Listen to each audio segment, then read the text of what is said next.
going to have to disagree with Matt because there is an overwhelming amount of evidence that Lex came forward as a part of a broader plan. That's because it's something those involved would admit to themselves. In this clip, Morgan explicitly states that Lex's story had to come out first because it was the worst. That was my thought, like, before any of this actually came out. And I, like, heard about it, and I heard that Lex was planning on coming out. I was like, I'll just keep saying it over and over. Lex's situation was, I mean, it had to be the catalyst to all this because it was the worst. I hope that more people come out about their experiences with them. Here's what she had to say in response to a comment on Reddit. Oh, God.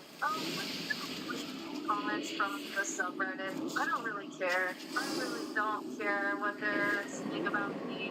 If you guys missed it, someone was quoting what I assume is a Reddit post, and they're like, I'm distracting from the real conversation. Well, people need to come out against them. And Lex literally mentioned me in her video, so Lex is in my chat supporting me. Like, we're all supporting each other. Nothing is getting watered down. Now that it's been decisively shown that Layton has no credibility whatsoever, let's look back at Lex's original video. Lex has nothing but praise for Layton as she goes out of her way to vouch for his character, when he almost has to. She remarks that they're both people who don't get approval. Neither of us knew that, like, the word around the block was, like, Layton. Like, he was our friend, we hung out with him all the time. He was a cool guy.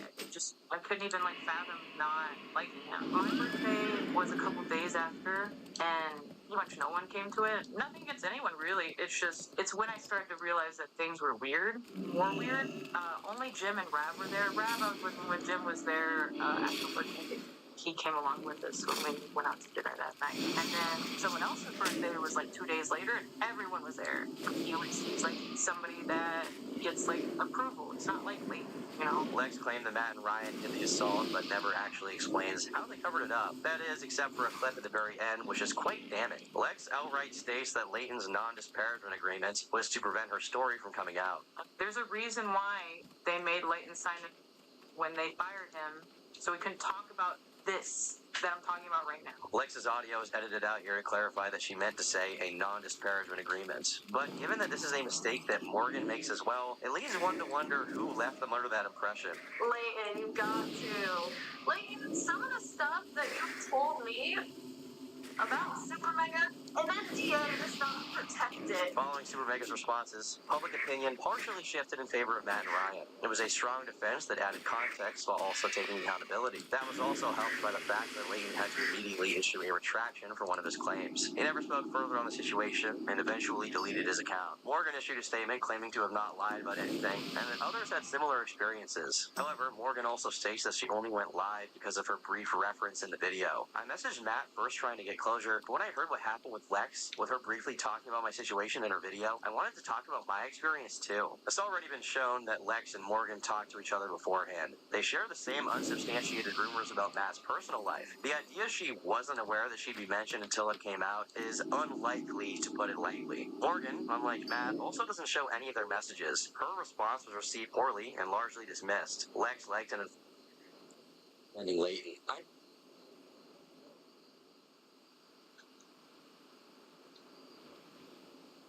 Would turn Layton into a disgruntled, jealous ex-employee, ignoring all the serious claims he made and focusing on his petty comments. This continued into the Super Mega Discord, where she ran damage control for him. Lex reveals she had encouraged Layton to speak out in the first place back in April. Lex says, I'm going to clear his name now. I was the one who said Layton should talk when he did originally. He was confused on whether or not he should, and I was driving back from Creator Clash. He asked me if I should talk about getting discriminated against, etc. I said he should, and that's why he did. Then she downplays his actions and brings up the fact that he has BPD. He went a bit too hard on the stream. I was watching the bar movie and couldn't be like, hey yo, chill in the chat or anything. He's grown, but he's upset and manic with BPD, and his life has been crazy after getting fired, so I don't blame him for being upset. She did end up confronting him afterward, which led him to leave social media. Lex, it's just a thing he's gonna have to deal with. I got mad at him and told him, and he instantly apologized and deleted his social apps, so he won't be talking anymore for now. He's respecting my wishes, which is all I really need right now. Following this, Lex made a tweet about how happy she was that she went public. She claims to have emotions for the first time in over a year.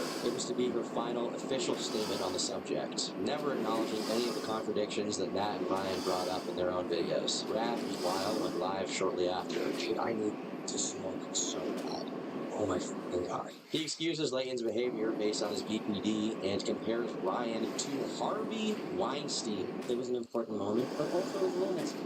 Where else? And I love it. It wasn't innocent. However, I implore that everyone takes a step back, takes a deep breath, and reminds themselves, Layton has BPD. This is going to sound really fucked up. I'm not comparing them one to one. This is going to sound fucked up.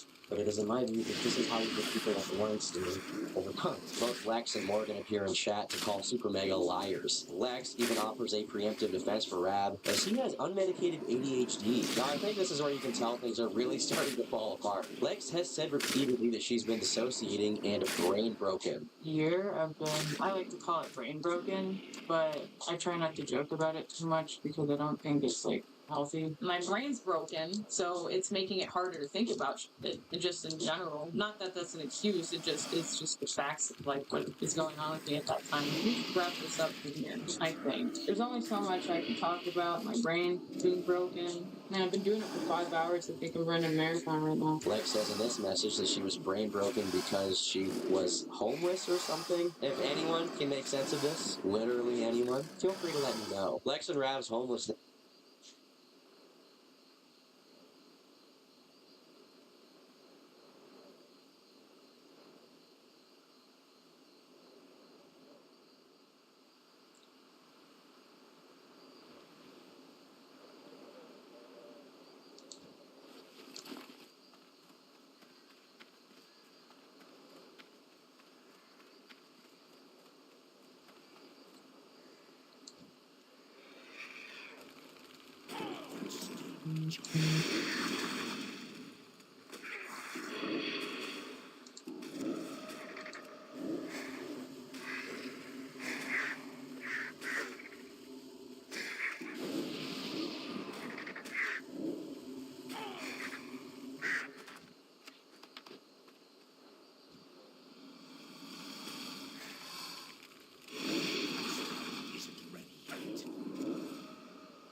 Sounds like they didn't want all their fucking baggage.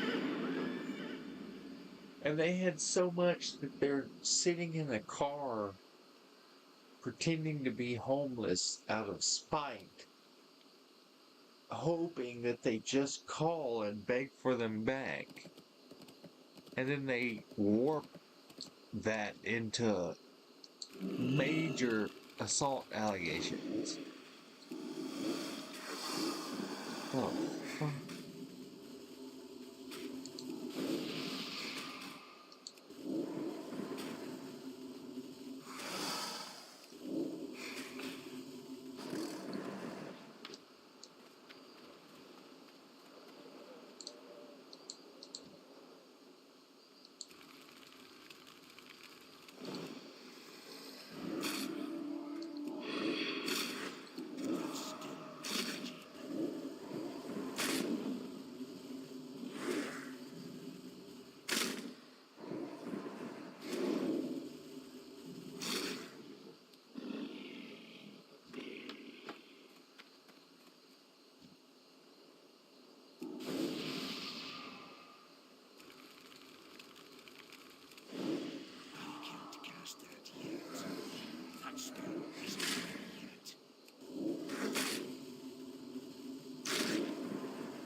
closer.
important claim in her video. It takes up half of her recount, and it left her in emotional turmoil. Her claim is that upon returning to LA from Washington, they were homeless, but she never actually says when she came back or how long that period of time actually was. The closest we can get is this vague approximation of at least a week. There's a point in time we get into town, we just don't have access to the Plex. There's at least over a week of time where we have no stuff. Lex states that upon returning, they had nowhere to stay. They sleep next to the ocean before staying at a hotel in Pasadena. Then, after not being contacted, they confront Matt and Ryan over text. We were there for like a week or two. Where were you gonna stay? Like, extending if it you day got by your day stuff? because we weren't finding places to stay. I think it had been a bit, and then we get no message, so we had to kind of decide to reach out. After everything, we had to reach out to them. Lex shows screenshots of this conversation, which began on August 23rd. Rav says on the first message they returned the day before and were now in Pasadena. That means Lex and Rav came back to LA on August 22nd and got a hotel the next day. This implies they only spent one night in LA without a roof over their head, to sleep in her Jeep next to the ocean. Now, Lex explicitly claims Super Mega made her homeless. When someone is treating me actively different all the time in front of me, my only friends in LA that my only plan of like staying somewhere, my only like safe place, didn't want to help me, said they did nothing but help me, and then gaslit me about it and made me homeless. Because like, sure, maybe saying made me homeless was like, it's like maybe extreme, but one, how else would you say that? Two, we could have talked. Literally all we had to do was do this. But by September 6th, Lex and Rav leave Pasadena for an Airbnb in Hollywood. They stay there until October when she drives back to Tennessee, her actual home. After September, I kind of get out of LA for a while. I lost my wallet around this time, and it never arrived before the Airbnb was up. So I just didn't have any choice but to drive back home, which is fine, but because at least I had time to plan it. But that was interesting. I had to drive from LA to Nashville. It's like 2,000-something miles with no ID. That was fun. I'm going to point out the obvious here. If you can drive back home at any point, how exactly are you homeless? It seems like a choice if they were able to spend that much money on a hotel and an Airbnb. Now this brings up an issue that I've yet to address at length. Lex is very ambiguous when it comes to specific time frames. Just take one example. Let's try to figure out how long they stayed in Washington. Lex and Rav began driving to Seattle on August 10th. Even the first detail about this trip is inconsistent. Lex says in her video they got robbed the same day. That contradicts what she herself says in her Twitter post. We were robbed on the way out of and back from LA. There are now 3 different versions of the same event. To some it may not seem significant she mistook the date by 2 days, but think about how many different screenshots are in her video. This is a public tweet that can be found extremely easily. Instead, Lex claims it occurred right after they spoke to Super Mega. She claims that in spite of having a conversation the day before, Super Mega ignored the fact they got robbed. They returned to LA by August 22nd. If there was any doubt before, this should prove they were never actually homeless. Their trip to Washington lasted only 13 days. The latest we can place them in Seattle is August 17th. The longest they could have been in LA without a roof over their head is 5 days. That is without accounting for the actual drive, which takes up an entire day.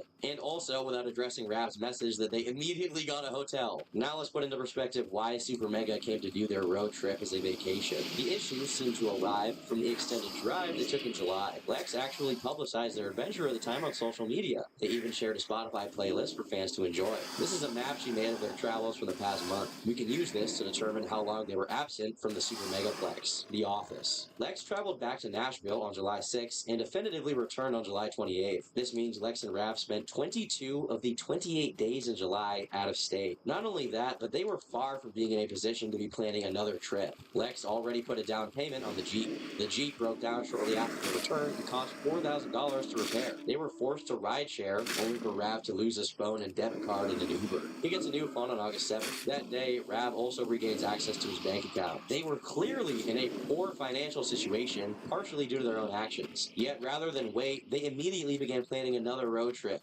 after already being asked to leave by mid-August. It's not hard to see why Matt and Ryan became frustrated. In fact, I'm willing to bet that most people would in this situation. Lex and Rav were extremely ungrateful. They were given a place to stay in LA for free for 3 months. Lex. Instead of being appreciative at being afforded all of that, they twisted it into a completely misaligned reality that Super Mega made them homeless. The last major question regarding Lex's homelessness is why she went to LA in the first place. If she was so terrified of seeing Dawn in person, why didn't she just stay with Ethan in Modesto? Rav is someone she's known at this point for less than a month. Well, from her own words, it was to stop Matt and Ryan from downplaying Dawn in real time. Before I got there, what made me decide that I needed to not stay in Modesto and I needed to like immediately go to LA was every action from them was masked as disciplinary, but it was more like scolding. Like you're just like, man, you can't do that. That's really a big no. I don't know. I felt them downplaying it in real time, but I was across the state, like 5 hours away, and could do nothing about it. So that's when I decided I needed to be there. So she's going to do what exactly? Confront him? I don't understand. What was the point? Lex and Dawn were on the Super Mega cast in November of 2021. That is when Lex first brought up her plan to move to LA, but this time it was for weed. I just wish, maybe it would be better if, Jocelyn could move out here, y'all could move out here, so people could actually be here and we could all hang out. I'm planning on next year, so yeah, you'll see more of me. Well, Ryan and I are weed addicts, so we smoke bongs, we hit weed. You guys be puffing that shit. We puff dank. That's another reason why I gotta get out here, because it's kind of lame over there on the east side. The east side is nothing. Yeah.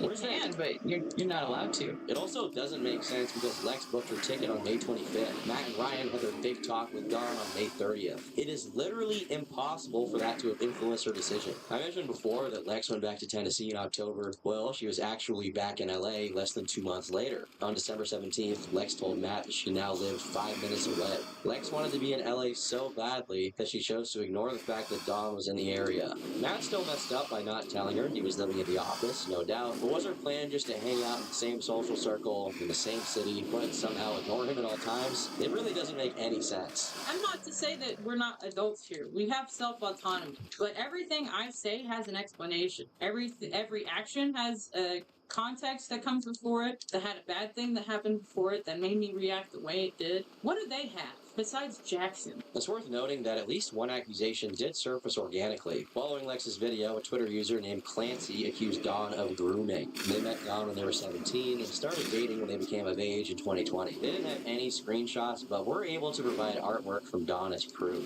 The post received 3,000 likes, yet strangely not ignored by Lex. It seems odd given the direct thank you and plea to reach out. Well, Clancy explains they first tried to come forward back in 2020. They even linked their original Twitlonger, which has this choice excerpt. A couple of days ago, another one of Don's exes asked me about my relationship with him. They told me that they were very worried for me and weren't able to reach out to warn me about their experiences with Don. We talked over stuff for a couple hours, and I realized the full weight of the situation I was in. After Don got her ex and I had processed everything together, I decided to message Don one-on-one about the situation and tell him how I felt about everything. I told him that I wanted him to be held accountable for what he had done, and how I was upset that none of his friends, not a single person in his friend server, had asked me about my relationship with him at the time. That ex was none other than Lex, which they only revealed 3 years later. Lex had dated Dawn on and off as far back as 2017. The private matter was an argument they had while broken up. Dawn continued to purchase Lex's adult content while they weren't together. Lex told him to unsubscribe in order to set a boundary, but somehow she ended up setting it all for free. And I would be like, you mean like the old ones that you're sub to? And he was like, no, like new ones, or like all of them. I didn't want to, but my boundaries were so poor, I said, yeah, anyway. Like, at this point, we had talked enough that I thought he liked me, so I was trying not to assume poorly of him, because I just genuinely didn't think he would do that, and then he did. The reason all of this is important is because of the context of when it takes place. If we're to believe their story, Lex helped them realize Don was a groomer, which ultimately led to a call-out post. The only problem is that this Twitlonger is from August of 2020, an entire year before the events of Lex's video. That means she spoke to one of Don's alleged victims, helped them process what they went through, and then started dating him anyway. Yeah, it doesn't really make sense. Well, the only way for this to not be true is for one of them them to be lying. I'll let you make that judgment for yourself.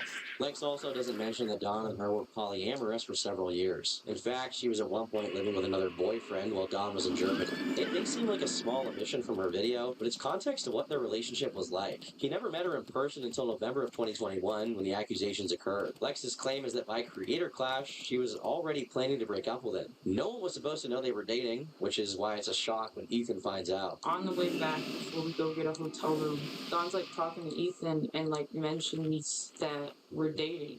And so after that conversation, he comes over to me and he was like, "You guys are dating?" And my like stomach sank because I was like, I gotta talk to you about this thing. Lex shows a photo to date this conversation, May 16th. What Lex doesn't show you are these tweets from the literal day before. On May 15th, Dawn posted 2 real-life photos to Twitter. The first is of him at the beach with the caption, "Found the love." Lex replied, "You don't even know where the love is anymore. We found it." The second is Dawn holding Lex in his arms. Lex replied, "Strange woman fresh from the ocean. If you didn't want people to think you were dating this person, why would you let him take, post, and reply to these photos?" Furthermore, all of this occurred way after the apparent incident, and I'm supposed to believe that she hated this guy the entire time while she's posting pictures with him, like holding her? Now finally, as if all of that didn't convince you, I'd like to talk about Cassette Girl. Lex claimed that Dawn based her, as well as half of his characters, off her appearance. It's less so about me, but I just look like a girl that he would like. Half his OCs look like me.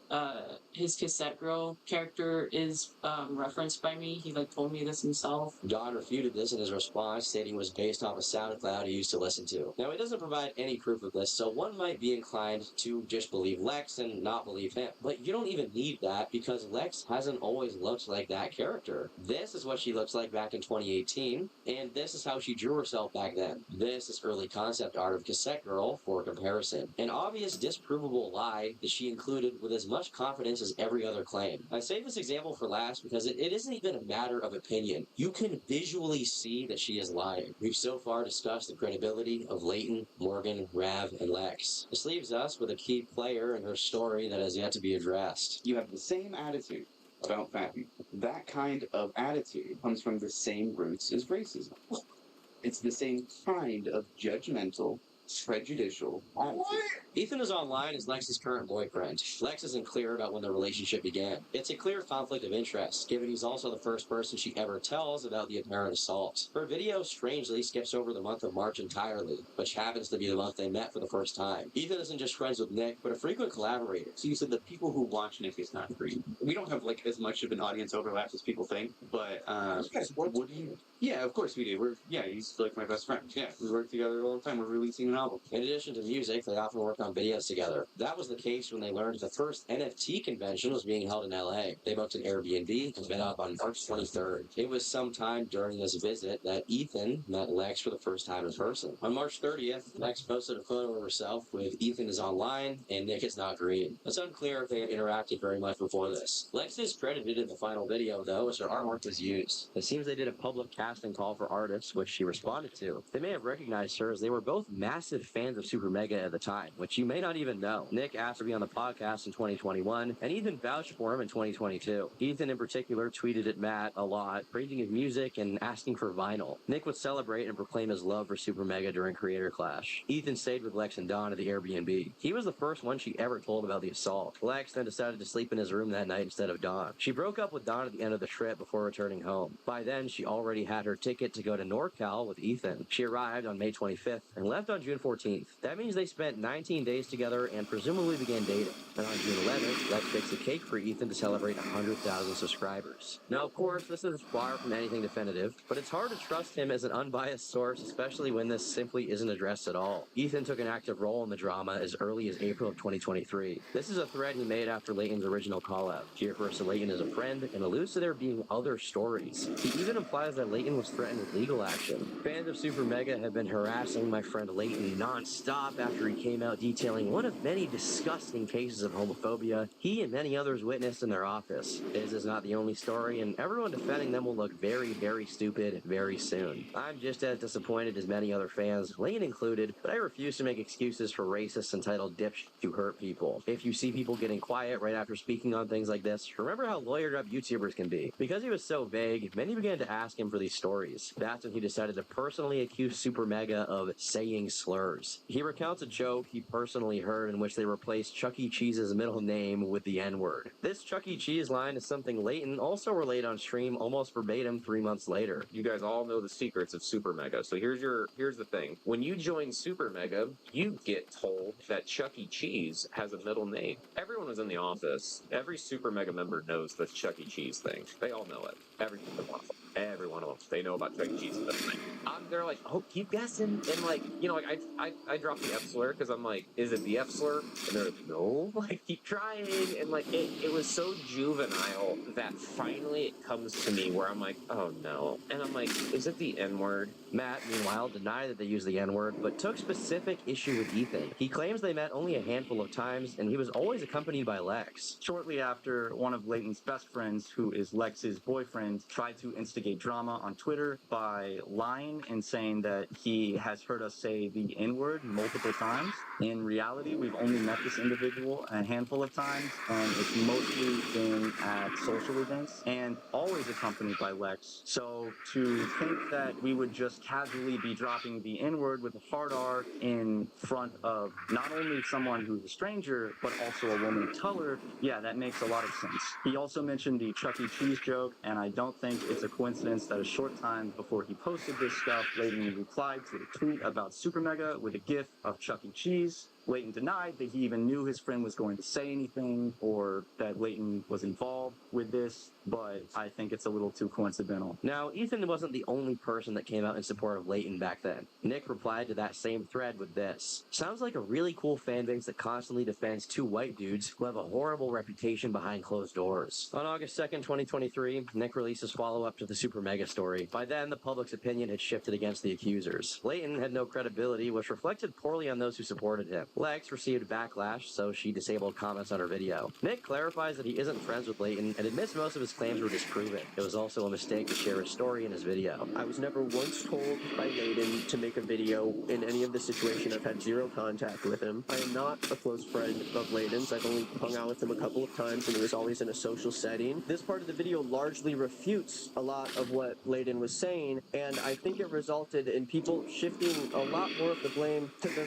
victims of this situation rather than the people who caused it in the first place. I don't think he should have said anything in the first place, and I do regret talking about it because it has become this conversation over whether or not Layton was like the mastermind behind this thing. The main issue people had with Layton is that none of his accusations were even relevant to Lex's issues. Lex's criticism of Super Mega is that they mishandled the Dawn situation and made her homeless. Layton shared details of Matt's relationships without either party's consent. Nick agrees this wasn't necessary, but offers a bizarre defense anyways. He argues that because Matt shares some of his life publicly, everything is fair game. If that take couldn't get any worse, this is specifically in the context of their late friend. A big part about this video that Matt and Ryan were very upset about is the comments that Layton made about Daniel and his side and the way that Matt and Ryan handle it. Of course, I see how Matt and Ryan would respond to this in a negative way if it's not true, but in the same way, Matt brings up these details about his personal relationship that were brought up in this situation, and it's another thing that he was pretty upset about in terms of people dragging in other people into his life that have nothing to do with this. And although I do think that there were a lot of instances that were unnecessary to bring up about you, in the same way,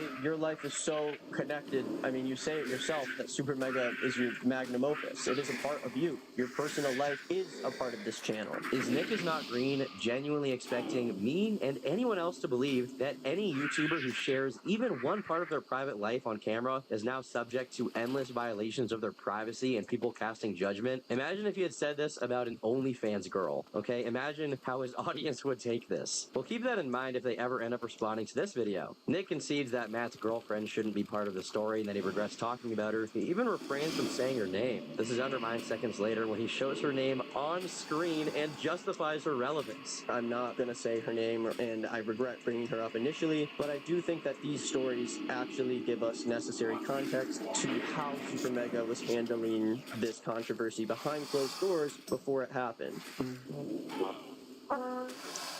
Nick then offers his own interpretation of the leaked screenshots that Ethan shared on Twitter. Overall, you can tell that she was not happy about it, and I can come to a conclusion about how Matt feels about it. But that is all stuff that was behind closed doors. We don't have any proof for that. I feel like when a former friend of yours comes forward about sexual assault that happened under your home, behind closed doors, you shouldn't be saying that Matt's going to be debunking everything and that he's going to prove everyone wrong. We're all going to feel like fucking idiots. I think that's pretty necessary context that your own girlfriend is calling all the people who believe in this girl's story dumb as because you're here to like disprove it all. Nick is conflating her anger here to mean she's talking about Matt disproving the sexual assault claim against Dawn. Nick, do you really think that's what she's talking about when she's talking about debunking everything? Zeph was dragged into the situation and was specifically mentioned in their lies about Matt's life. Is that really more likely to you than the situation personally relevant to Zeph? Instead of, you know, the speculation that Matt has to spend time in his video to debunk? If you agree that they were treated unfairly, then I don't understand why it's surprising that they're upset. That's why his video is truly so bizarre. I do think that Matt and Ryan own up to a lot of the truly awful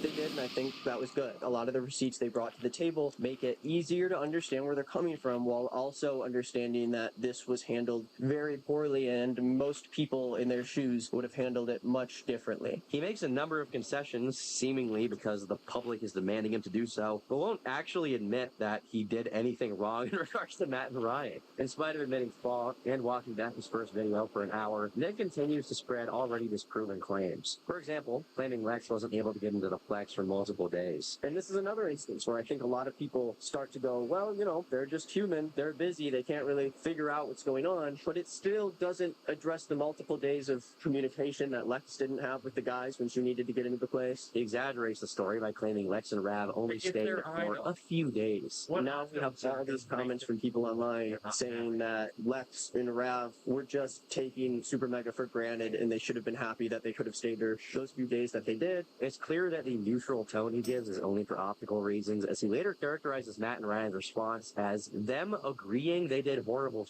But people keep forgetting that they are agreeing that they did all this horrible shit. And just because they agreed that they did it because there was proof that they did it, that doesn't mean that suddenly everyone was lying about everything. The reason much of that backlash extended to Lex is because she tied herself closely to Leighton. Many claims on his stream first appear in her video, such as the cheating and their comments about Daniel. Lex continued to defend Leighton after the fact and even said she encouraged him to come forward. Lex made the link herself, and it's obvious by now there was some concerted effort to speak out at the same time. Like, they definitely talked about this behind the scenes beforehand. Nick refutes this and the insinuation that Leighton influenced Lex and Morgan to speak out. It has become this conversation over whether or not Leighton was like the mastermind behind this thing and insinuating that both of the women in this story are coming forward only because they're friends of this guy who hates them. He argues that you can't believe this and support Lex at the same time, as it implies she exaggerated her feelings towards Super Mega. I very well think that Leighton could have convinced Lex and given her the courage to step up and say something, but I definitely don't think that everything was good between Lex and Super Mega, and then once she became friends with Leighton, all of a sudden she has 2.5 hours worth of stories about how they made her uncomfortable and how they treated her. I mean, I don't think you can support Lex's story and really make this claim at the same time, because in order for this to be true, it would have to mean that Lex made up or exaggerated the way she felt about Super Mega and their way of handling the situation. According to them, she was very valid in most of the points that she made. He says the same about Ethan's claim he heard them say the N-word. Keep in mind, this is not something Lex claims in either her video or the Twitter post. Matt even brings up tweets from Ethan claiming that Super Mega would say slurs behind closed doors and claimed that Ethan has really only been with them a few times and that Lex is a person of color and why would they use slurs around her. But I don't really see why in a story that you otherwise think is true, Lex would suddenly lie about these things that are very serious. He also questions why it matters that Lex corroborated and defended the credibility of a proven liar. But as he talks about the role that Layden plays in this whole thing, I don't understand why his actions have to discredit the original story. Lex even said publicly that she was upset about the way Layden handled the story, and she was not under the impression that her story was going to cause him to say everything he did. None of those mistakes should have fallen on Lex. Why would Lex go out of her way to risk her career with thousands of people harassing her for, again, Super Mega's ex-merch designer guy? We don't have to speculate on a reason for why Nick is being inconsistent. He admits that all of his coverage with the story is motivated by personal bias. I think that's wrong. I think that he did something wrong here. I think that's wrong. I think that's irresponsible, and I don't really care about what he has to say about basically anything past this point. He flat out dismisses the idea of asking for proof and states he only made the video because he's friends with Lex. This isn't a question of whether or not they didn't know her intentions or whether or not everything was as serious as it was. This is a personal thing that is happening to friends of yours. This isn't like something on paper where you have to like figure out how to find like physical proof that something happened. I thought I made this clear before, but of course I'm gonna take the side of a personal friend of mine when she comes out with a story about her own sexual assault. This isn't like an online like normal thing where I look at all the facts and I make a decision. No, my friend was assaulted and never felt like she was able to be heard, and obviously I believe her word.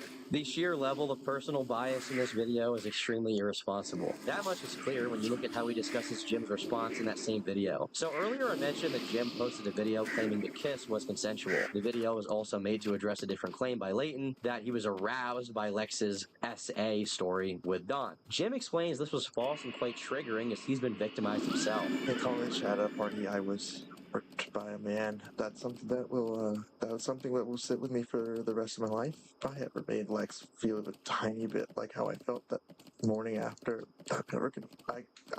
I won't ever forgive myself. Nick acknowledges its relevance, but still blames him for including it in the video. Now, I don't think this is something Layden knew about, so I don't think it's necessary to bring this up in a scenario where you're specifically apologizing about something you did to a woman who's not Layden. I do think that, the way Layden handled that specific instance was out of hand. I do think that he should have handled that completely separate from this apology. He then reads mean comments, calls Jim self-centered, and implies he's faking his tears. Jim's too much of a coward to keep this up himself.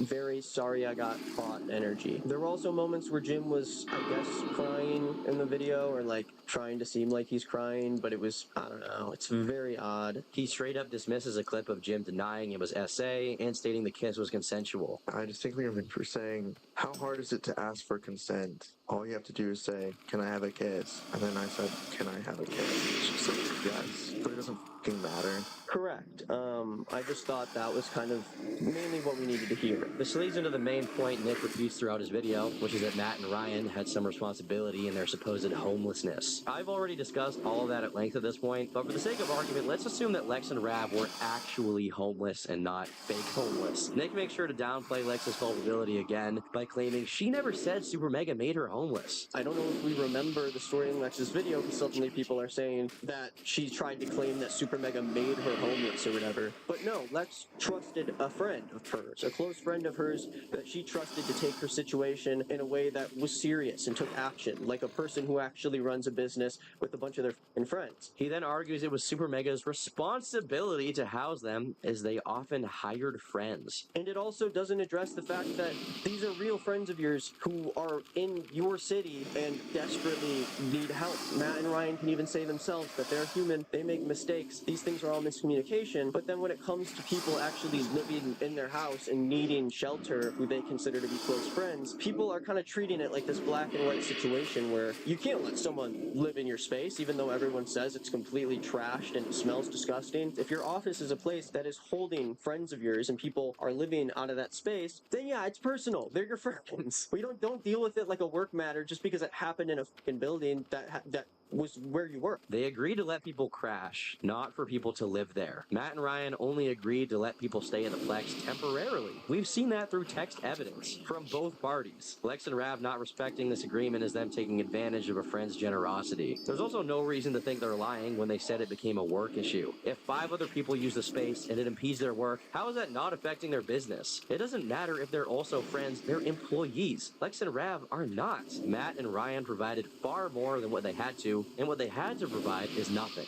That's also ignoring Matt's offer to help Lex get an apartment. In spite of this, Nick goes further to state that they don't deserve their business. If you have too much going on and you can't take care of that, you need to hire someone who can, or else you don't deserve your business. You don't know how to handle it. This is one of several strangely personal attacks against Matt. It feels rather spiteful. Considering Nick is a former fan of theirs, it almost feels like a disgruntled ex-fan airing out his grievance or something. I don't even know what he's doing here. I know it's easy to just throw up when your channel's not doing great and you only really want to post American Truck Simulator Let's Plays, but I have a real job with a real schedule that I keep up for my audience, and I don't make videos for personal vendettas. I don't see how in this situation I am possibly capitalizing off of a victim's story. Near the end of the video, Nick brings up a claim that he says Matt and Ryan never addressed. One of the bigger texts that Lex showed where she asked Matt about Don claiming that Super Mega fired him without much of a reason, only to receive a text from Matt that didn't seem worried. He just said, "Be gone, foul beast," even though one of their ex-employees was lying to people about why he was fired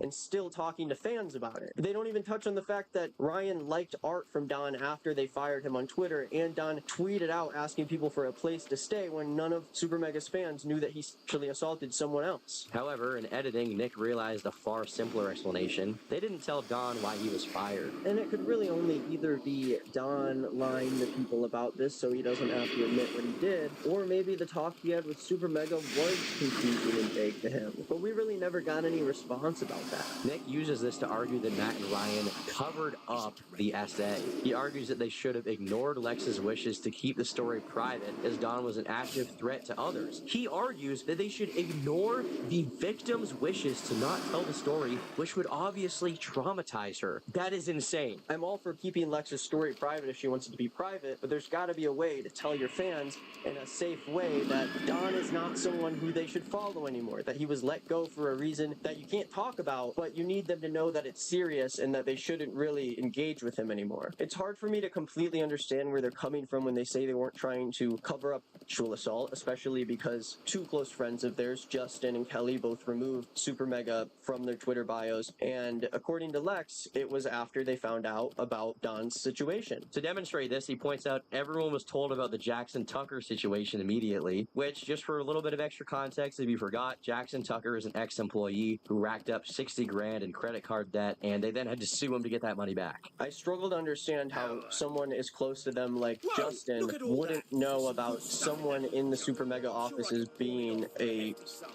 assaulter, especially because Justin knew Don. In the other case, if you knew about Super Mega's controversy with another former employee of them by the name of Jackson, Lex says in her video that she knew all about the Jackson situation. She was with Matt when it happened, and it seems like their whole office was aware of that. Nick is not green on the Green is not Nick channel. A little confusing, I know. They're trying to compare Lex's situation to Jackson Tucker. I mean, on his face, that is so ridiculous. Is there anything about anyone's reaction to those 2 situations that would be the same? I think it's a little easier to tell someone you got defrauded than that you got SA'd, assaulted, okay? If they were asked to keep it private, then I guess Nick is advocating for them to disrespect her wishes and gossip about it against her will. Yeah, that makes a lot of sense, buddy. Nick's second video received 400,000 views, but had pretty mixed reception, even among his own audience. The comments are filled with people criticizing him, like he dead found a way to make this about him while walking back his last video for an hour. They rightfully pointed out that Nick felt more focused on his own feelings than the actual situation at hand. Nick's subreddit also turned against him, with many suggesting that he delete his videos. Even with the concessions, they both remain public to this day. That finally takes us to the aftermath. I personally began talking about the situation a few weeks later. I uploaded 2 videos critical of Nick's coverage to my second channel, Tom Dark. One of those was with streamer Destiny, who also took issue with his callousness. This led many to realize the situation was far different than what they'd initially believed. Nick has so far given 2 responses that fail to take any accountability. The first one came from his story on Instagram. A certain Debate Bros fan base has had their aims on me for a few weeks. They will move on to their next target in a month. Genuinely the most mindless zombies you'll find on the internet. The second is an offhand remark at the start of one of his videos. There's too many Reddit debate bro dorks on this website trying to come after me every single day. So I thought I'd show them a little bit of what I'm made of. You know, it might look scary. Nick, you personally contributed probably the worst to overshadowing Lex's story. You created the most viewed video on the subject, which spends a significant portion on Leighton's story. Not only that, but you often misstate info from Lex's own video that makes me question if you even I can get the crew working on this right away. Such a serious matter is as careless as it is irresponsible. Nick justifies this because he's Lex's friend. He's more easily inclined to believe her. The problem isn't that by itself. You can believe your friend, but there is an entirely different standard when you decide to publish those accusations to your YouTube channel with 700,000 subscribers. Even from his first video, Nick uncritically read a bunch of random accusations from Reddit and treated them as facts. Aside from whatever jokes I can make about uncritically repeating Reddit stuff after calling Destiny a Reddit debate bro, and I guess me by extension, I'm a Reddit debate bro, Nick to this day has refused to acknowledge any wrongdoing. Instead, he would rather downplay everything, and while he does kind of call out Leighton a little bit, he refuses to accept that he actually did anything wrong. Keep in mind, Leighton is a proven liar, and he fails to condemn him really whatsoever. He says, oh, maybe he went a little hard. No, he lied. We have the proof. Everyone watching this, just watched it, okay? Shortly after my initial coverage, Lex would end up unlisting her video and updating the description. She distances herself from Leighton completely, but never actually says his name. It also doesn't help that I've had an individual around me who has made this worse for me by taking my trust in them for granted by using it as a platform to say a lot of really not okay things while I was out seeing a movie. I would have never talked if I knew something like that would happen, because it has seriously made me regret saying anything despite the relief I felt prior. That appeared to be the end of the story, and was where this video was originally going to leave off. But just a few days before I was planning to release, on October 17th, Ryan posted a new statement on the matter, this time on the offense. It's directed against Leighton, Nick, Lex, and Ethan. Ryan was upset that those involved still hadn't taken responsibility for bringing up Daniel Kyer. He reiterates the accusation that they didn't care about him was not true. He takes time to reflect on how close of a friend Daniel was and how deeply his loss affected everyone around him. It was a traumatic event that, thanks to Lex, was now being exploited for internet brownie points. He lists specific instances and even points out Lex was the first person to mention him. The claims regarding Matt and I disrespecting Daniel's memory were made and propagated by Lex in her now unlisted YouTube video that was posted July 27th, 2023, where she claims Matt called Daniel a coward multiple times and that Matt and I don't give a shit about suicide. She was the first person to mention Daniel. Leighton Stollard in a now deleted Twitch livestream that aired July 28th, 2023, where he stated we would make the actual act of Daniel's side the punchline of disgusting jokes. Nick, in a video that was uploaded to his YouTube channel on July 29th, 2023, where he uses a random post from a fan on the Super Mega subreddit as a segue to talk about Daniel, while also highlighting the claims Leighton and Lex made. And lastly, Ethan in a now deleted YouTube livestream that aired July 30th, 2023, in which Lex also appears, where he confidently states that we called Daniel a coward as he's reading a Super Mega Apology bingo card on the Super Mega subreddit. This is the same stream where Ethan displays a subscriber counter for our channel, celebrating the loss of our audience while encouraging those watching to unsubscribe from Super Mega. Ryan goes on to explain what transpired after they released their responses. Ethan and Leighton went quiet. Lex defended Leighton, citing his BPD. Then, a few weeks later, she unlisted her original video with a new description to distance herself. Ryan calls this out for what it is, throwing Leighton under the bus. Within this edit, she states that an individual, Leighton, used her trust in them as a platform to say a lot of really not okay things. She throws Leighton under the bus while failing to take accountability for how she said some of those exact same things, and was the first one to do so. They don't care about suicide. They don't give a shit about suicide. Those are her exact words after repeating Daniel's name to the camera twice. Her only proof that I didn't care being that I was quiet or uncomfortable around discussions pertaining to the topic. She never apologizes for unnecessarily bringing Daniel into the conversation. He points out that her edited description doesn't even acknowledge the mistake. The only thing I could find rarely. We've seen that through AIM. This is undermined second questions why it matters that Lex corroborated and defended the credibility of a proven liar. But as he talks about the role that and she was, I think that's wrong. I think that he did something. This is a personal thing that is happening to friends of yours. This isn't like something. This is something Leighton knew about, so I don't think it's necessary to bring this up in a scenario where you're specifically apologizing about something you did to a woman who's not Leighton. I do think that, you know, the way Leighton handled that specific instance was out of hand. I do think that he should have handled that completely separate from this apology. He then reads mean comments, calls Jim self-centered, and implies he's faking his tears. Jim's too much of a coward to keep this up himself. Very sorry I got caught energy. There were also moments where Jim was, I guess, crying in the video, or like trying to seem like he's crying, but it was, I don't know, it's very odd. He straight up dismisses a clip of Jim denying it was SA and stating the kiss was consensual. I distinctly remember saying, how hard is it to ask for consent? All you have to do is say, can I have a kiss? And then I said, can I have a kiss? And she said, yes, but it doesn't fucking matter. Correct. I just thought that was kind of mainly what we needed to hear. This leads into the main point Nick repeats throughout his video, which is that Matt and Ryan had some responsibility in their supposed homelessness. I've already discussed all of that at length at this point, but for the sake of argument, let's assume that Lex and Rav were actually homeless and not fake homeless. Nick makes sure to downplay Lex's culpability again by claiming she never said Super Mega made her homeless. I don't know if we remember the story in Lex's video, because suddenly people are saying that she tried to claim that Super Mega made her homeless or whatever. But no, Lex trusted a friend of hers, a close friend of hers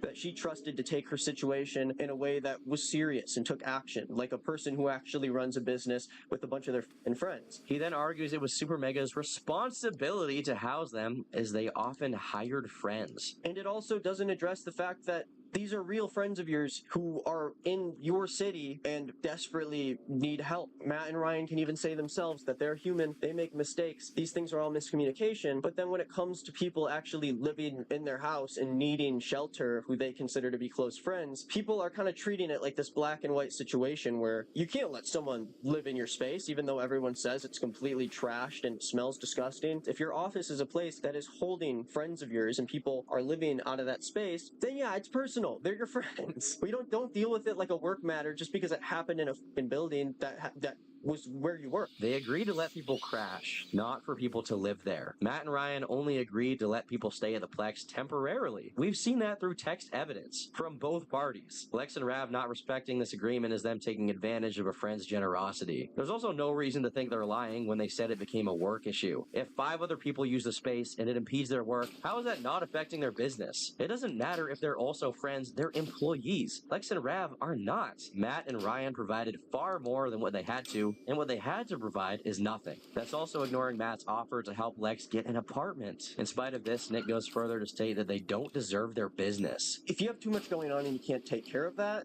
you need to hire someone who can, or else you don't deserve your business. You don't know how to handle it. This is one of several strangely personal attacks against Matt. It feels rather spiteful. Considering Nick is a former fan of theirs, it almost feels like a disgruntled ex-fan airing out his grievance or something. I don't even know what he's doing here. I know it's easy to just throw shit up when your channel's not doing great and you only really want to post American Truck Simulator Let's Plays, but I have a real job with a real schedule that I keep up for my audience, and I don't make videos for personal vendettas. I don't see how in this situation I am possibly capitalizing off of a victim's story. Near the end of the video, Nick brings up a claim that he says Matt and Ryan never addressed. One of the bigger texts that Lex showed where she asked Matt about Don claiming that Super Mega fired him without much of a reason, only to receive a text from Matt that didn't seem worried. He just said, "Be gone, foul beast," even though one of their ex-employees was lying to people about why he was fired and still talking to fans about it. They don't even touch on the fact that Ryan liked art from Don after they fired him on Twitter, and Don tweeted out asking people for a place to stay when none of Super Mega's fans knew that he sexually assaulted someone else. However, in editing, Nick realized a far simpler explanation. They didn't tell Don why he was fired. And it could really only either be Don lying to people about this so he doesn't have to admit what he did, or maybe the talk he had with Super Mega was confusing and vague to him. But we really never got any response about that. Nick uses this to argue that Matt and Ryan covered up the SA. He argues that they should have ignored Lex's wishes to keep the story private, as Don was an active threat to others. He argues that they should ignore the victim's wishes to not tell the story, which would obviously traumatize her. That is insane. I'm all for keeping Lex's story private if she wants it to be private, but there's got to be a way to tell your fans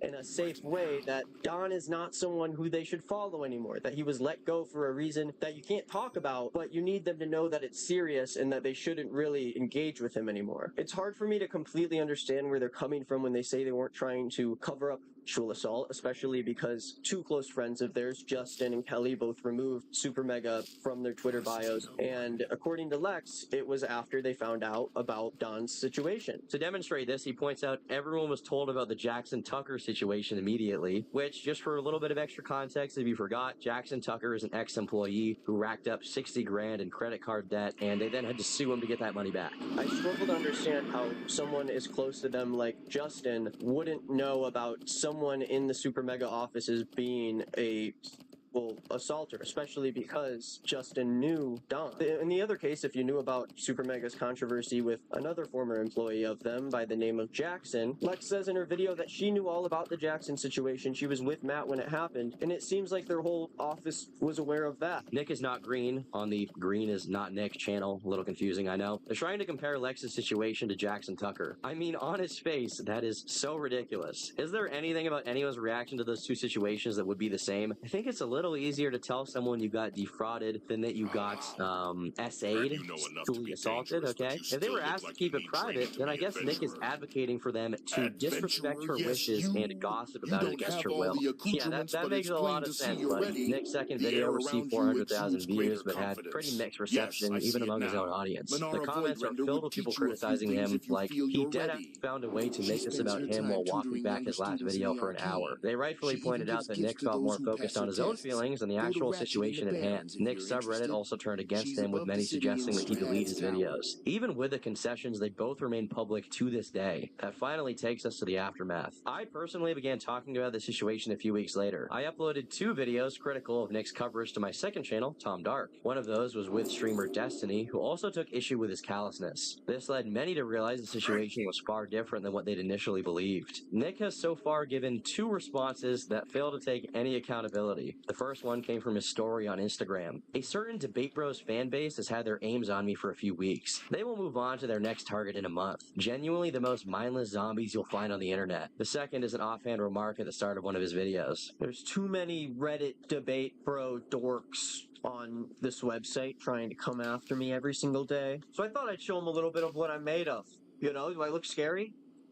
Nick, you personally contributed probably the worst to overshadowing Lex's story. You created the most viewed video on the subject, which spends a significant portion on Leighton's story. Not only that, but you often misstate info from Lex's own video that makes me question if you even watched it. This callous approach to such a serious matter is as careless as it is irresponsible. Nick justifies this because he's Lex's friend. He's more easily inclined to believe her. The problem isn't that by itself. You can believe your friend, but there's an entirely different standard when you decide to publish those accusations to your YouTube channel with 700,000 subscribers. Even from his first video, Nick uncritically read a bunch of random accusations from Reddit and treated them as fact. Aside from whatever jokes I can make about uncritically repeating Reddit stuff after calling Destiny a Reddit debate bro, and I guess me by extension, I'm a Reddit debate bro, Nick to this day has refused to acknowledge any wrongdoing. Instead, he would rather downplay everything, and while he does kind of call out Leighton a little bit, he refuses to accept that he actually did anything wrong. Keep in mind, Leighton is a liar, and he fails to condemn him really whatsoever. He says, oh, maybe he went a little hard. No,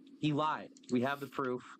Everyone watching this, just watch it, okay? Shortly after my initial coverage, Lex would end up unlisting her video and updating the description. She distances herself from Leighton completely, but never actually says his name. It also doesn't help that I've had an individual around me who has made this worse for me by taking my trust in them for granted, by using it as a platform to say a lot of really not okay things while I was out seeing a movie. I would have never talked if I knew something like that would happen, because it has seriously made me regret saying anything despite the relief I felt prior. That appeared to be the end of the story, and was where this video was originally going to leave off. But just a few days before I was planning to release, on October 17th, Ryan posted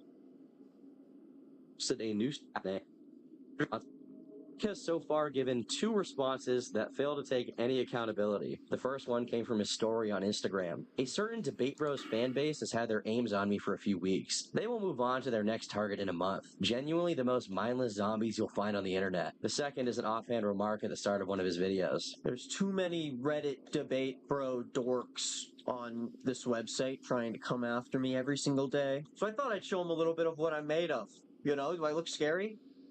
Nick, you personally contributed probably the worst to overshadowing Lex's story. You created the most viewed video on the subject, which spends a significant portion on Layton's story. Not only that, but you often misstate info from Lex's own video that makes me question if you even watched it. This callous approach to such a serious matter is as careless as it is irresponsible. Nick justifies this because he's Lex's friend. He's more easily inclined to believe her. The problem isn't that by itself. You can believe your friend, but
saw that and they thought that it was like because there's so many cars in LA, you didn't want to ride a bike because it was too dangerous to ride the bikes in the streets.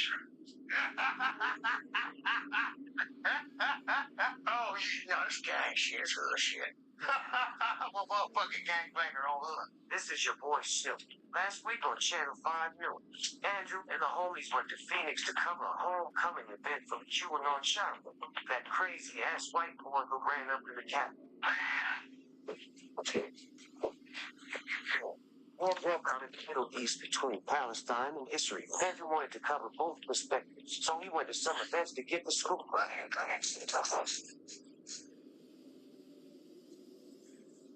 See, I used to get punched in the face, but now I do the punching. My family heated because most of them died in the ovens. Hamas is not the wave, you know what I'm saying? Understandably, Andrew needed a break from politics, so he decided to go back to the RV to kick it. But right as Andrew sat down, he got a call from his old school homeboy, Crip Man, who he could have sworn was still in prison. Andrew,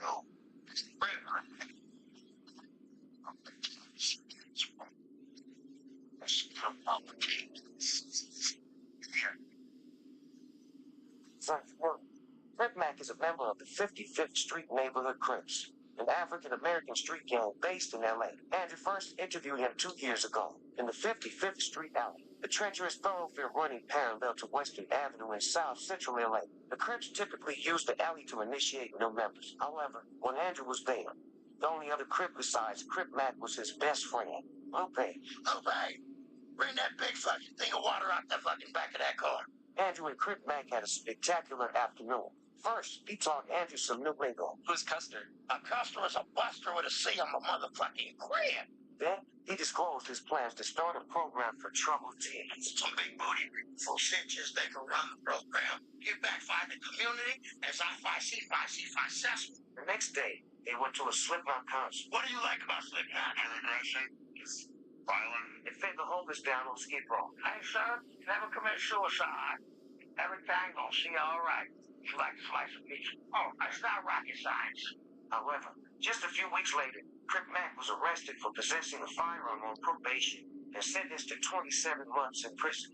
But last May, he was released. Hey, we're supposed to come over. We're waiting for him.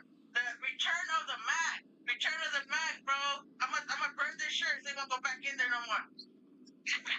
Thanks, sir.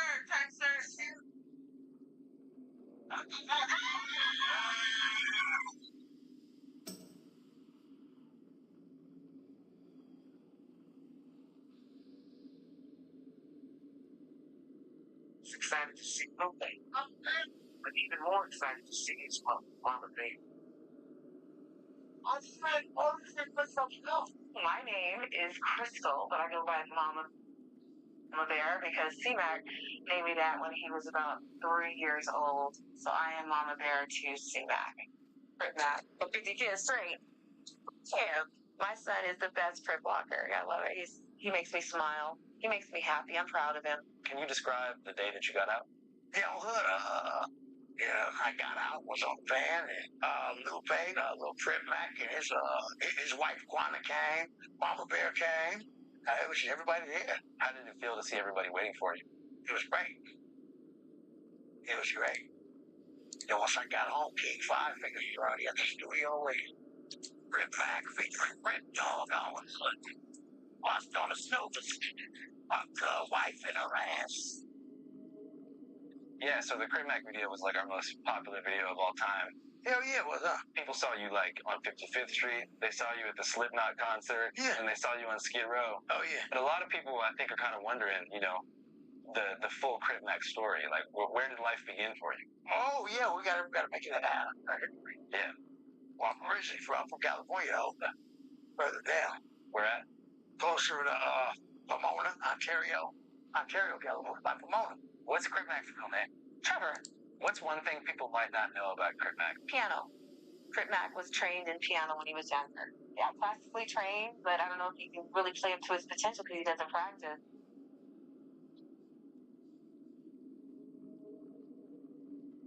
So what was your first childhood memory? Oh shit, I don't know. Like, what do you mean by first child? Like, what's the first thing you can remember for life? Having a jumper at my CA party. That was something big. So what was your son like when he was super young?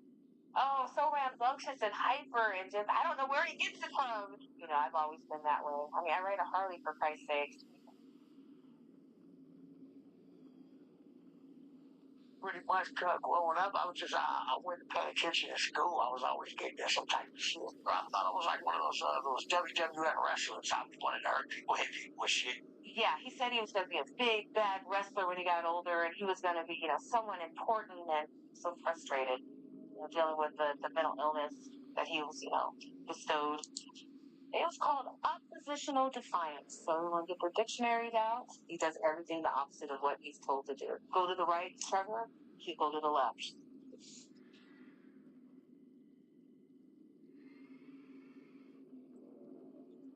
So shit. You have a favorite wrestler? The Small and the Rock. Like the Can and Undertaker also. And Brothers of Destruction. Do you have any favorite wrestling moves that you would test out on other kids? I tried to coach down our people, but he got me some shit. Teachers were calling and saying that he was doing just the opposite of what they were asking. And the schools was just like, well, shit, you're not learning anything. Eventually you learn shit. It's just like a big movie set you fucking on it. She gets tired. And eventually you're not doing what she tells you. She's going to put you out. The school put me out. They couldn't handle him. And he was put on so many medications to help him focus, but he would always go to that place. You know, they gave Mama Bear an option. They go send him to like Toronto facility. You know, we sent him in boot camps. Sent me and put me in boot camps for years. Organized chaos ensued.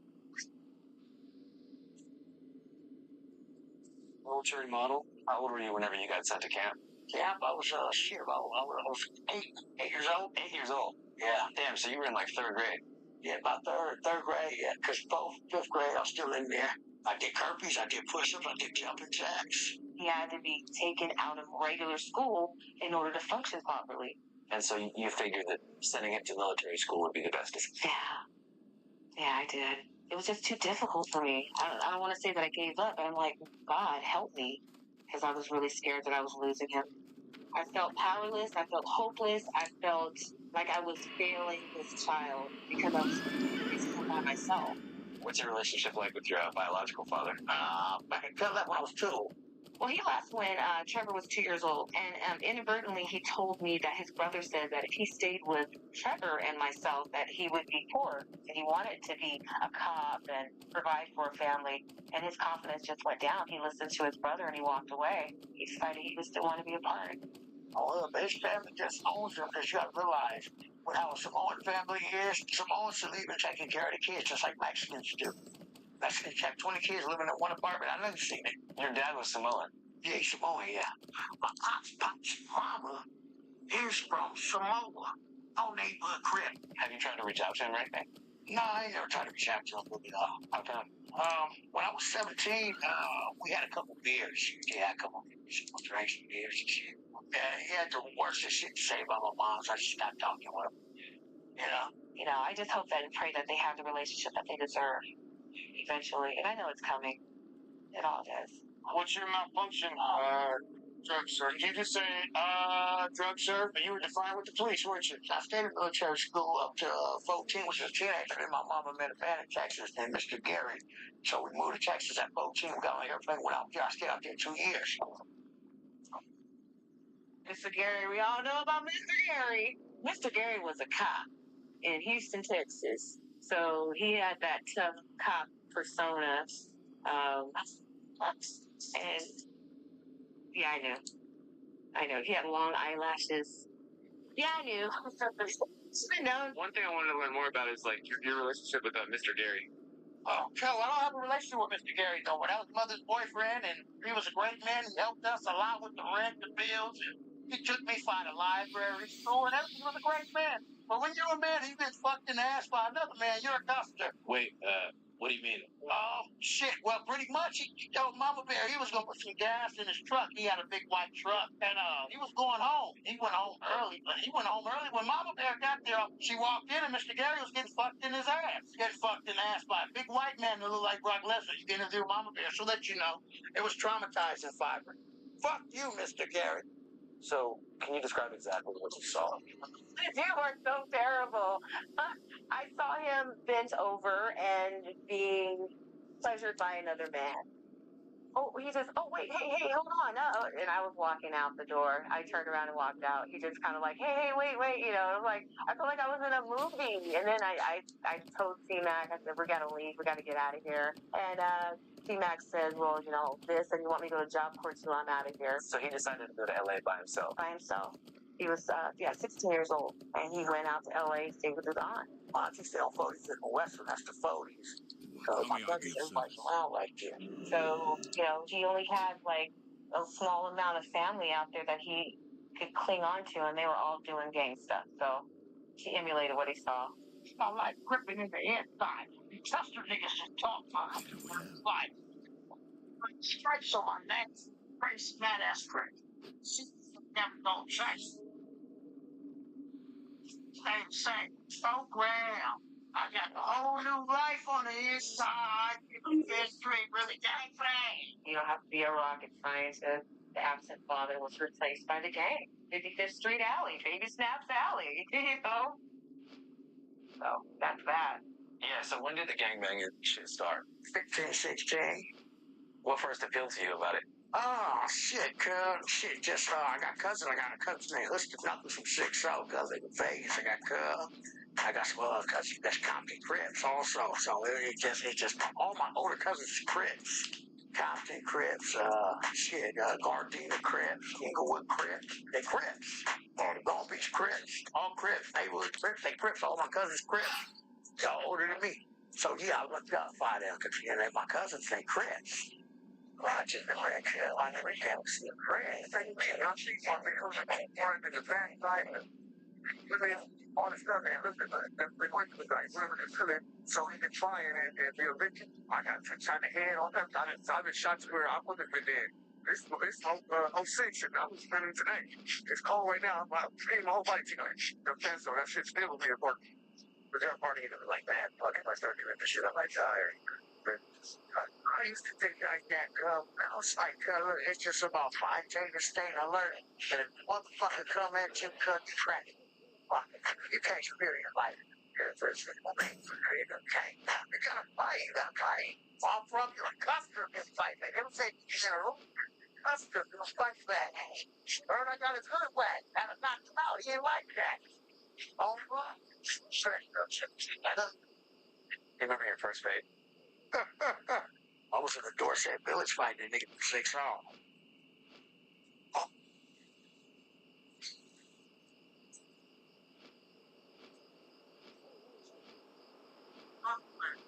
Straight, cuz, on. Cuz, Ross. Shake hands, homie.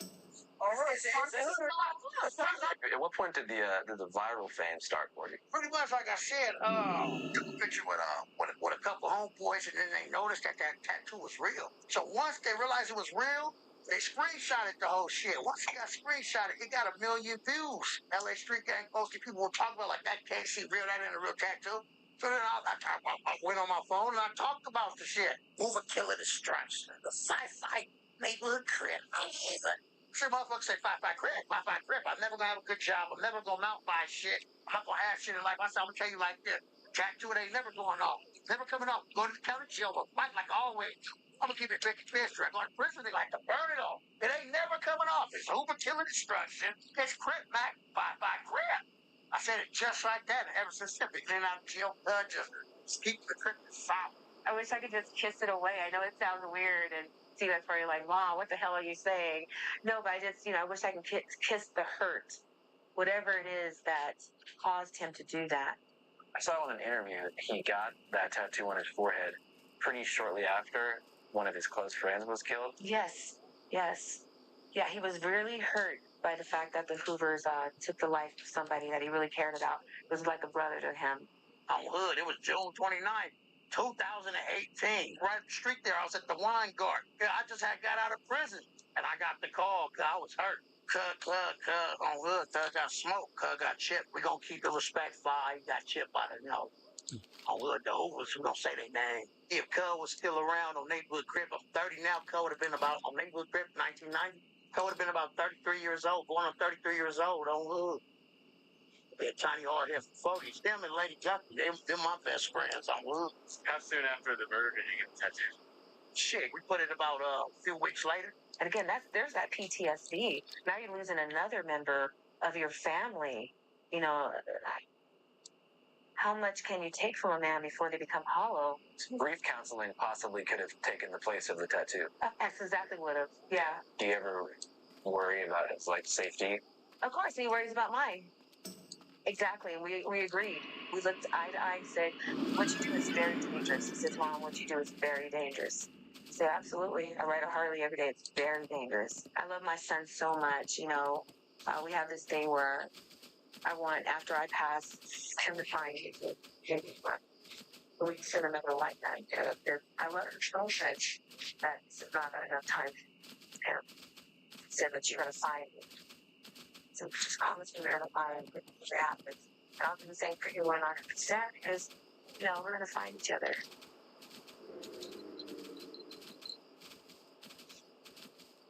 So how did your life change after going viral? Well, going viral, it made a lot of people watch me. The attention was on me. I'm like, all right, yeah, I see that. Now everything I do, the world's going to watch. But it changed. I'm going to tell you how going viral really changed, though, cuz. You already know. What do you think changed about it from anybody else that works a normal job? Come on, you know. I mean, the main thing is, for one, you don't have to work a shitty job. But I mean, too, a lot of people want to be around you. Yeah, I only keep my close homeboys like Baby Stretch, Blue Devil, it's the Blue Devil. Blue Devil. Like I said, I only keep a few people around me now because you don't fuck with everybody like that. Some people, they just get mad about your fame sometimes. How come, you think? I don't know, because they're poor. A lot of people are poor. When you have money and you're making money, you just around motherfuckers poor all day. They don't like that shit because they're miserable. You also kind of become a target, too, right? Yeah, hell yeah. You're not going to target on hood, but you got to look at it like this, cuz it's Mickey and Tricky. It's Mickey and Tricky on hood. Things will get rough in life. You got to remember at the end of the day, everything ain't going to see all right. Shit will definitely get better. It just will. Especially if you got some good homeboys in my King 5 people. In your corner, some good homeboys and some good love vibes. On hood, things will make sense. You know, the goal is to stay out of jail, though, cuz. So that means you got to stay focused. Stay focused. It's just about staying humble. That's why I feed the homeless and help different people. And we're like on Skid Row. I'm getting ready to go down there, cuz, sometime around Father's Day and buy some gumbo. Give them gumbo, cuz. Them homeless men gonna be happy as a motherfucker. That gumbo's gonna taste better than the crack they smoke downtown. Would you rather a bologna sandwich and water or some fucking gumbo? Come on, man. Gumbo. All right, come on. Go. Oh. Let's go, man. This is a great man right here. They got Father's Day is on good, man. Instagram is almost real famous gumbo. Stop the blood, right there. Should be Manchester, Western, like, Ross parking lot. What makes a good father is somebody that's there by their kids. They love their kids because we all know sometimes when you see them, your wife, you guys might go through a breakup. She might fuck somebody else, marry somebody else. But guess what? Don't lose hope. Brent Mack and the guys got gumbo. Shout out Baby Snipes and all the other fathers in jail. Yeah. You in jail for 15 years and not see the sky and what is to their kids. So they can't see the sunshine or eat this good food. Gumbo is a great meal that will keep them. Got some gumbo 5, everybody. We ask a few people a few questions. How you doing, sir? You said what? You said you're a woman? Yes. Transgender. Oh, no, all right, cuz. 5 each his own, hood. Wish you the best. What's going on with you, big homie?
shit. Oh, here we are, boys. Oh, shit. Dual flag has been dropped, and we're about to get into the grand final. And yeah, look, here it is, guys. The prize pool, $100,000 total. The way that's going to be divided and distributed is $50,000 will be going to that Makarov champion, the first place. $50,000. These will all be best of one. Somebody's winning $50,000 now. $6,250. The remainder of that $50,000 will be divided between the top of each class. And just to clarify, if say a warrior wins the tournament, then the second warrior would get that extra or that top of class warrior. I think Nuts is going to win because a warrior won the $50,000. Just to be fair. And yeah, this is like there's a reason why I said I wanted to play Warlock. The largest prize pool tournament maybe ever. All right. So it's the first matchup, guys. Zeke versus Flixie is going to be open to later because those cooldowns were accidentally used. But today, the first matchup, we're going to be watching X-Zane versus LT versus Elemental Shaman. X-Zane is actually he leveled to be in our guild. Level 56. Not 100% here. Wow, not level 40. 3 pieces. Impressive. He's made it to these top 64. Yep. But yeah, X-Zane leveled to be in our guild. This guy's got a lot of stamina. And then this tournament got announced like the next day. So X-Zane a lot of stamina here. And got like pre-bis, so crazy grind. This tournament got announced, and then he re-leveled to 60 for this tournament. And I'm just excited to see a guildie in here. I'm really rooting for X-Zane here. Looks like he has the gear advantage. Are you kidding me? Shaman versus Hunter. Oh shit, the flag is down. Makarov flag as fan. Dude, Look at that, man. Here it is. Dude, like, you could just feel it, man. You can feel the intensity. Let's fucking see it. You got X-Zane versus LP. I mean, I can see this really. And so it begins. With you. X-Zane getting all of his totems and stuff set up. He's ready to go. LT. Oh shit, he charges in. Okay, there we go. He's trying to set up to get the big open. He's probably going to got the pet out, and then he wants to go in and with a big chain lightning. Nope, pet's out. He's the Grim Reaper. He's going here. He wants to get as close to him as possible. He's getting in the dead zone. He's trying to keep him inside of that dead zone. Yep. And bro, he fucked up the feign death. Master Hunter, so he has a lot of pet damage. Oh, that's bad. But as you can see, he's chasing him, trying to stay in that dead. Oh, that is bad, man. It's funny. Okay. Might have cut out. One person ahead. Yeah, I feel like the Hunter's a little bit panicking. The Viper Sting seems to be getting dispelled fairly fast from X-Zane. Having said that, X-Zane's already Yeah. his best job. Yeah, Swag might actually win this. And this chain lightning goes off. LT did this drop. Major healing potion coming in, and the Hunter has a lot of mana to work with. That was the swiftness and the T from X-Zane. The T is a 3-use item that gives you a ton of health and mana. A separate cooldown from potion. I believe it shares cooldown with that health stone instead. Lightning bolts connected. LT going to the max range here. He's doing his best. Cut it. LT. He's trying to kite him out. 15% mana, 40% life. This is dangerously close for both players. I think Shaman wins. I think Shaman wins. Looks like LT charges X-Zane right there. Going for a little reset. Well played. He gets to eat and drink food and water. Oh no, he got out. Getting the early break. Oh man, he got so lucky. Himself, how funny. Frost shot coming in. He got so lucky. Like LT is in that dead zone, but the arcane bomb coming out. It's a 5-second silence on X-Zane. It's not what you want to see. Really bad. LT's getting all the distance in the world right now. What is X-Zane going to do? That's only level 1. But that's not going to finish the job. LT should never let X-Zane get in the range, but a quick back pedal comes out. X-Zane closes the gap. The wing clip lands. Look at that. Might be able to hold this out of distance that he needs here. Both players boom. Both players autoing that pet. It might be down to one last item. LT melee range once again. Who's gonna finish it off first? This is dangerously close. X-Zane 10% life. Looks like X-Zane's gonna fall here. LT finishing it off with the Hunter melee. That might be all he needs. The grenade coming in. Viper Sting. X-Zane can't do anything. 1 or 2 more attacks, and X-Zane is gonna fall. Potion comes off of cooldown. He saves himself for the time being, but it might be the same exact result just a few seconds later. I don't know what X-Zane can do. That's the Nomaton progression belt there from LT. A big absorption that just in case he thought he had through, and it doesn't look like he's going to be able to. X-Zane falls, and he is dead on the ground. That was the belt that he used right That's the there. first death of the tournament. Can you guys hear me now? Oh, you guys can't see it. Yeah. Okay, we're good. You can hear me now. All right. It wasn't off on my end. I was looking at it. I was like, it never turned off. So, bro. But yeah, I mean, that's. I was fixing my mic or trying to fix my mic. Sometimes you get got.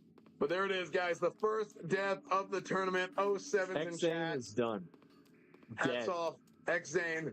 07's. We have another Shaman in this next matchup. Shaman that some of you guys Shaman is know. Sea-Doo. We have Sadman. Savix is the Shaman. And we have Korean SFMG on the Rogue. This is Savix. Sea-Doo versus Savix in such an early first-round matchup today. It's an exciting game to see. I know players and chats were mentioning that Sea-Doo is a little upset with this specific matchup. But, you know, that's the way the dice roll. That title charm on the Savix. Could you give this one to I think Savix wins. Savix is stacked. I think Savix takes it home. Charm. Is that a Goblin Mortar on Sea-Doo? Yeah, I think it is. Let's see that. Yes, it is. Goblin Mortar. Okay, we gotta get our cameraman to watch out for that Goblin Mortar. We don't want that to happen again. Double freezing ban. Okay, so the freezing ban tech. Sea-Doo, knowing that he's going up against a rogue, going with the dual freezing ban. Bro. If anybody can beat a rogue, it's Sea-Doo. That freezing ban has a 1% chance to freeze it the freezes target, you. It CCs the you. person It's attacking insane. them. It freezes the attacker for 5 seconds. So Savix will probably profit twice. 2%, right? It stacks. And with a rogue, you're getting a lot of small attacks in, a lot of quick attacks. So it's a very high likelihood that you get a big stun off the freezing ban. So I really like the freezing ban. Oh shit, here it comes. We're getting started. Savix Let's see it. Savix opens on him. Opens with a cheap shot on him, goes expose armor. And exposes armor, trying to break his armor down a little bit. Taking out the totems in the meantime. Sea-Doo stuns earned his combo points. Gets and here we go. Here's the clean. Yeah, the rocket helmet, the perch spam, He's trying just to clean cleaning all his buffs off. Purging That's like going to be crazy. pretty simple. I think that we're going to see for a lot of the shamans. Jesus, bro, it's not breaking. Clean them as much as possible. Once again, I love that Goblin Rocket Helm opener. It slows things down. Jesus. And not the opener that Savix was looking for, but another cheap shot coming out. Here's the Cold Blood. A lot of damage about to connect here. Shit. Badman Arcane Bomb, is it going to hit? It hit. Seems out of mana already. There's the T. Freezing ban. I told you guys. Yeah, that's really great. That's the RNG Sea-Doo is looking for. Yep, there it is. Mana though post T. The fucking freeze. Cooldowns. There's the preparation. Second Cold Blood here. So much damage connecting. What is Sea-Doo gonna do? He's got to get another freezing ban really soon here from Savix. You notice he did an Oil of Immolation as well. So he's Oil of Immolation and the Flame Shock. He's trying to keep him from resetting. He's trying to keep him from re-stealthing. Sea-Doo will be able to reset a little come bit in here, and he's going to the blind. He's going to re-stealth. Oh, is he going to make it? Oh, bro, nice. He re-stealthed inside of the cast of the totem. Time to retaliate. It hit him. Oh no! The totems. The totem. Savix didn't kill the totem. Oh my gosh! So he's just going to go for it. He gets caught out from that totem. Ooh, this is bad for Savix. This is very bad for Savix. If Sea-Doo breaks this, the reset Savix needs. This is very close. Savix going to sit in stealth for a second and eat back up some HP, going for the half diminishing return sap here, opening up with a cheap shot just to build combo points. Going to go for another re-stealth. Savix praying that there's no heartbeat break here. Sea-Doo low on mana. Another reset. Duel's kind of going Sea-Doo's way. Another immolation for use that might knock him out. Lesser healing wave being casted. Doesn't knock him out. Does Savix... Did he disconnect? Oh no! What's he doing? Oh no! It was the totem. The totem. Wait, the totem pulled him out. He just wasn't moving. Savix, he wasn't moving. He's so low that might be it. Oh, he's DC. Oh no! I think at this point, like the duel. I mean, it's all too short of a time for a DC. I mean, he logged in really quick. If it was, I'm not 100% sure. We'll have to get confirmation from admins. It looks like Sea-Doo and Savix have a gentleman's agreement to restart the duel. I mean, it looks like they're both honoring that maybe Savix disconnected. What great sportsmanship from these players, especially Sea-Doo, because Sea-Doo could have taken the win there, decide to let Savix re-stealth, manage to full. Sea-Doo gets full mana. Now, the duel restarts, essentially, but Savix has no prep. No vanishes. I might have one blind. Actually, maybe no blind either. No Goblin Rocket help. So Sea-Doo, despite not taking the win, is probably maybe more in the driver's seat than he normally would. Yeah, I think Sea-Doo will win. Sea-Doo on that too, man. That's There was $100,000 in prize money on the line. $50,000 to the winner. Oh, So man. these guys, they know their honor and their respect for each other. All right, there's another Arcane Bomb. Arcane Bomb goes out. It happens. Arcane Bomb, once again, that's the second one that lands. I'd love to see that coming out from the Rogues once they lock someone down. Oh, wait. That's not the RNG. Yeah, it resisted. Wants here Holy today. shit. He's down to 20%, but gets a nice big major healing potion back up to half. An energy storm! It looks like he goes down. Sea-Doo! Savix goes down. Man. Sea-Doo with the victory, man. Well, Sea-Doo man, won. Sea-Doo, I know was very nervous about today, and it looked like things went in his favor. I have to say, I'm sorry about circumstances. Now, I do think Savage did make a mistake by not killing that totem. Dude, like whenever he first went to go out and re-stealth, and I think that put him behind the entire time. The totem is the flag is down, gentlemen. Yeah, let's see.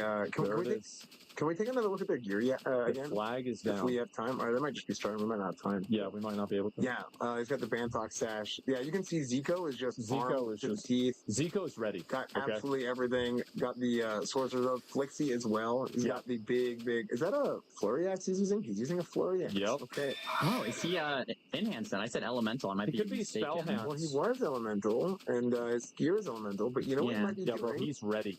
He might be doing something with the Flurry Axe and to be fair, hoping for like a big win for you. Oh, open with a Tidal Charm into the Polymorph. Ooh, Zico is destroying the totems. I love this opener. You know, like you can play a couple of ways. You can use Tidal Charm as like something in your back pocket, or you can guarantee an opener with just Tidal Charm Poly, kill all the totems, and you get the opener you want. And at the same time, Zico drop combat. So we got the swap trinkets there. He double poly. So you get the Tidal Charm on cooldown, you swap to another trinket, and you get the opener you want. So it's a very safe play for Zico, and I love it. I think it's a great opener. Once again, Zico's playing max distance and taking well. He's using very mana efficient spell here. Trying to get the shaman down. Oh, the hard thing from the mage perspective in this matchup is the shaman has Earthshock. Go there and slay the foreman. Spells. He has Grounding Totem to interrupt spells. But the nice thing about the mage perspective, Flixie is blocked. This could be it, actually. Wow. The healing potion comes out. Oh my god. Something blocked out. He can't heal. All he had to do was stun. He blocked out of it. Zico's playing aggro. Dude. Oh, Zico. Pseudo interrupt.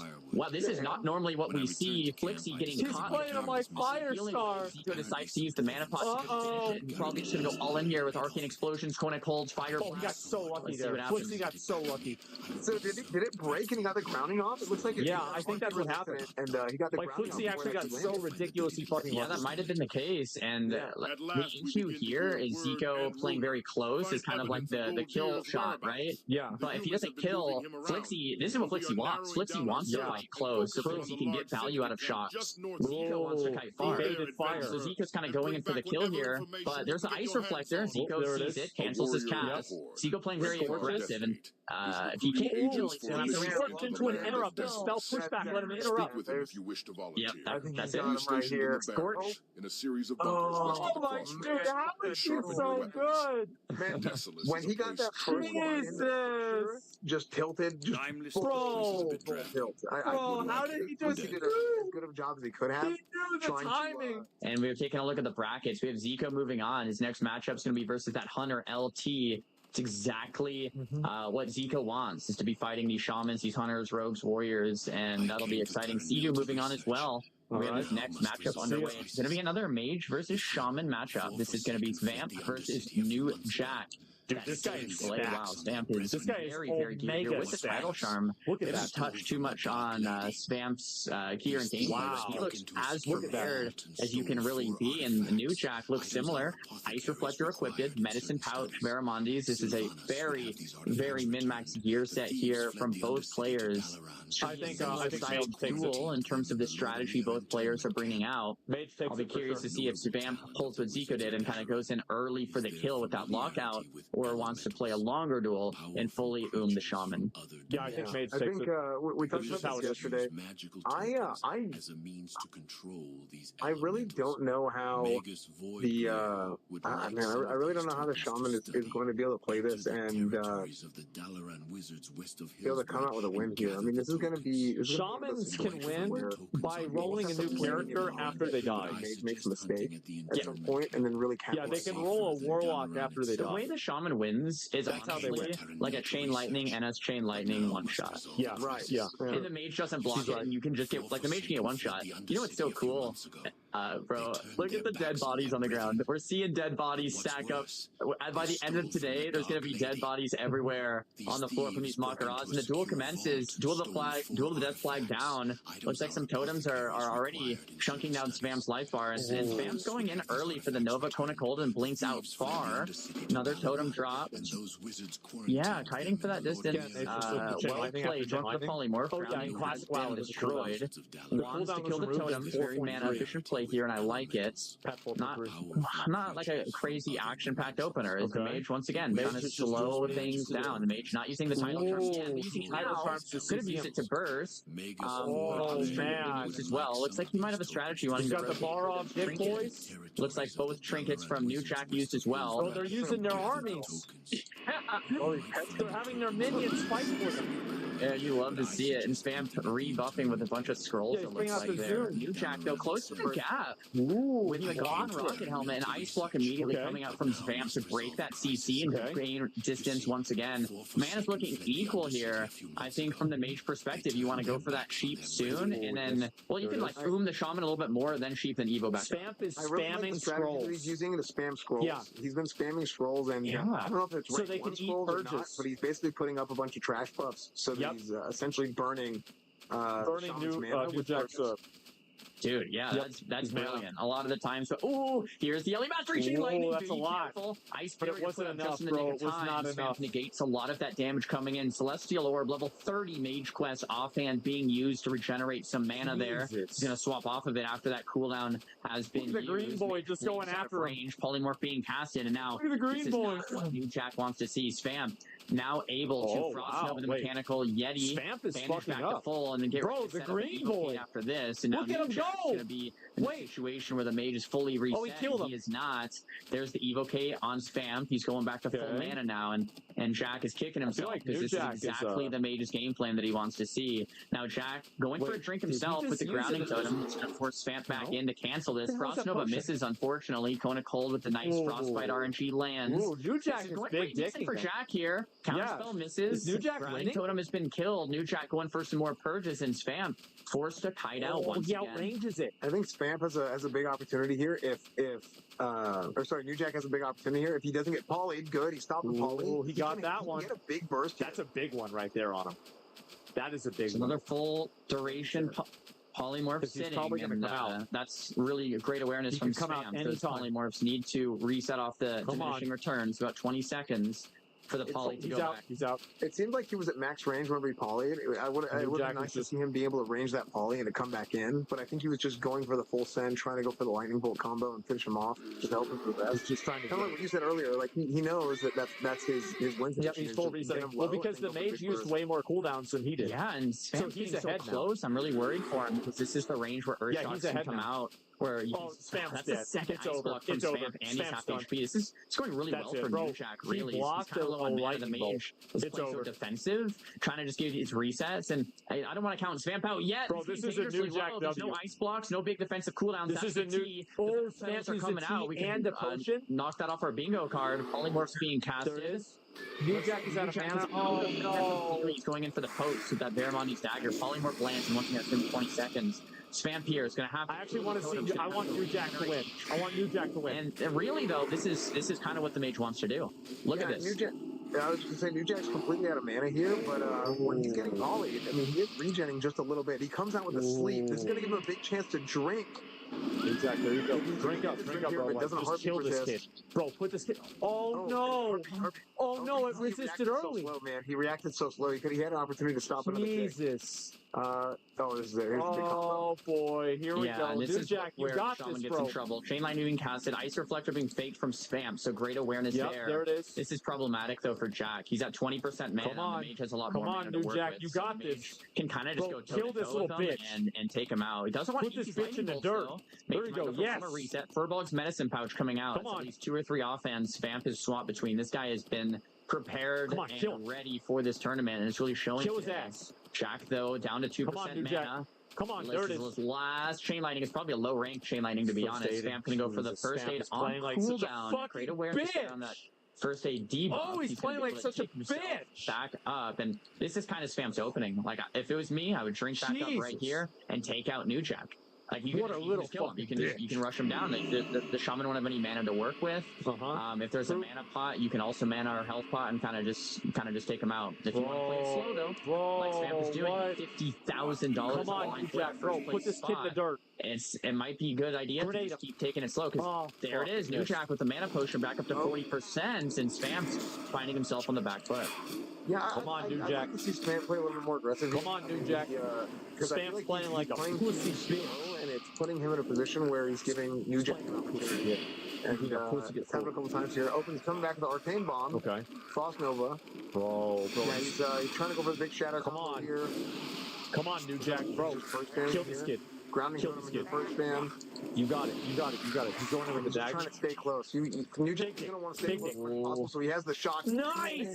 Yes! Holy. Come on! Kill this kid. Damage. So much damage, but it's not enough. Spam gets grounded again, trying to separate, trying to get distance. He's probably going to want to reset with the polymorph here. Gets Earth Shock. Oh, yes. This might be a finish for New Jack. No! Polymorph to the last second. Holy, dude. This duel is crazy, man. Whoa, bro. That's what LA Shamans are known. I hate this fucking mage. Shade Lightning. Boom, one shot. We saw Spam go from 60% down to 20 or 15 right there in a second.